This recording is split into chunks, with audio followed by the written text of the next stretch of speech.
Falakata station মাঠ থেকে brown sugar সহ একজনকে গ্রেফতার করল ফালাকাটা থানার পুলিশ। ধৃতের নাম আব্দুল কুদ্দুস, বাড়ি মালদার কালিয়াচকে। এসডিপিও প্রশান্ত দেবনাথ শনিবার ফালাকাটা থানার সাংবাদিক বৈঠক করে বলেন, মালদার কালিয়াগঞ্জের লোক ব্রাউন সুগার নিয়ে শুক্রবার সকালে উত্তরবঙ্গ এক্সপ্রেস থেকে ফালাকাটা স্টেশনে নামে ফালাকাটা মাঠে ক্রেতার জন্য অপেক্ষা করছিল। পুলিশ গোপন সূত্রে খবর পেয়ে তাকে তল্লাশি করে তার থেকে ৭৮ গ্রাম ব্রাউন সুগার উদ্ধার করে, যার আনুমানিক বাজার মূল্য ২ লক্ষ টাকা।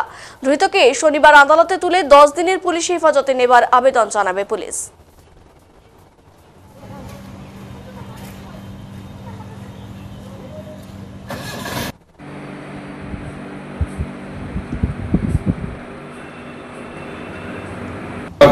একটা সোর্স ইনফরমেশন মোতাবেক আমরা আব্দুল কুদ্দুস, যে মালদার কালিয়াচক থানার অন্তর্গত গোলাপগঞ্জ, স্পেসিফিক্যালি ওই বাবুরগোনা গ্রামের বাসিন্দা, তাকে আমরা অ্যারেস্ট করেছি এবং তার কাছ থেকে ৭৮ গ্রাম আমরা ব্রাউন সুগার সিজ করেছি। একটা সোর্স ইনফরমেশন মোতাবেক